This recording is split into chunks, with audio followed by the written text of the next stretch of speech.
हम सब के जीवन में कभी न कभी पत्थरों का योग होता ही है। ये संसार हम पर कभी न कभी पत्थर बरसाता ही है। कभी हमें बुरा समझकर, कभी हमें असफल मानकर, कभी हमें बुद्धिहीन मानकर। कारण बहुत सारे हैं, किंतु इन पत्थरों से हमें चोट खानी है या नहीं, ये हमारे हाथ में है।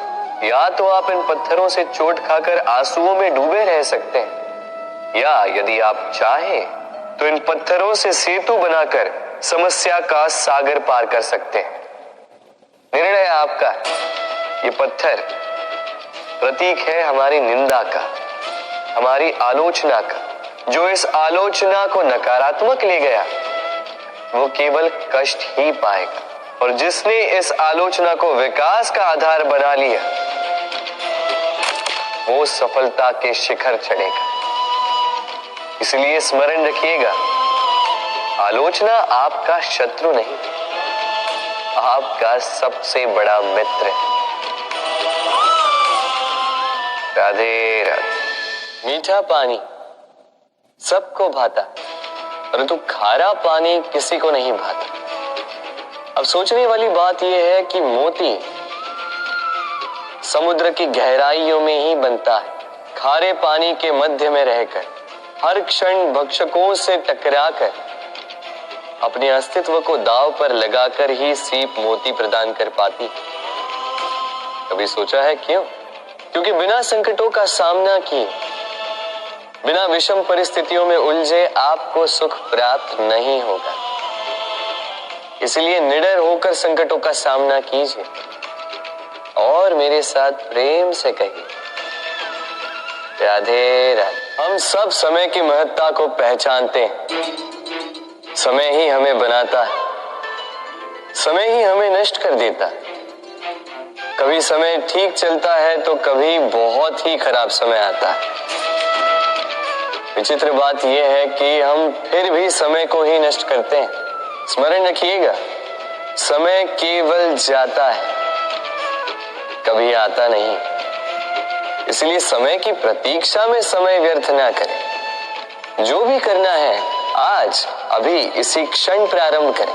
फिर चाहे वो किसी को सुख देना हो या स्वयं को बदलने का प्रयास करना हो, कुछ भी हो, विलंब ना करें, क्योंकि समय उसी का साथ देता है जो समय का सम्मान करता है।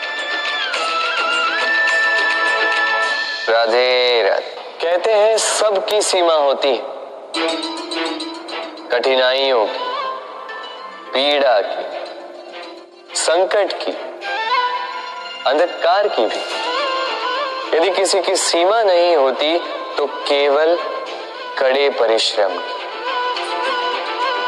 आपने देखा तो होगा, रात कितनी भी काली, सितारे परिश्रम से उससे लड़ते रहते और अंत में सवेरा आ ही जाता। आंधियां पंछियों के बसेरे को तहस नहस कर देती, किंतु पंछियां अपने परिश्रम से उसे पुनः बना ही लेती,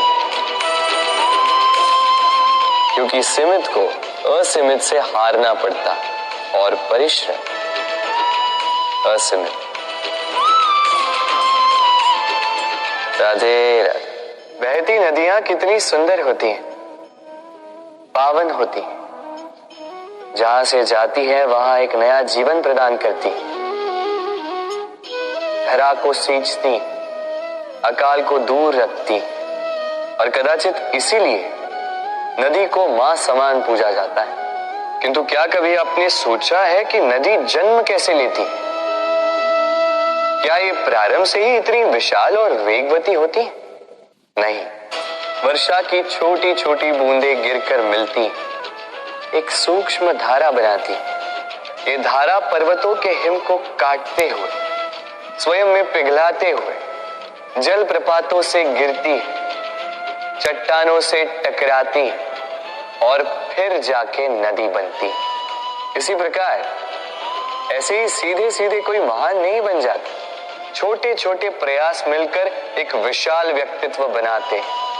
इसलिए जीवन में प्रयास करते रहिए, अस्तित्व अपने आप ही बन जाए। राधे राधे।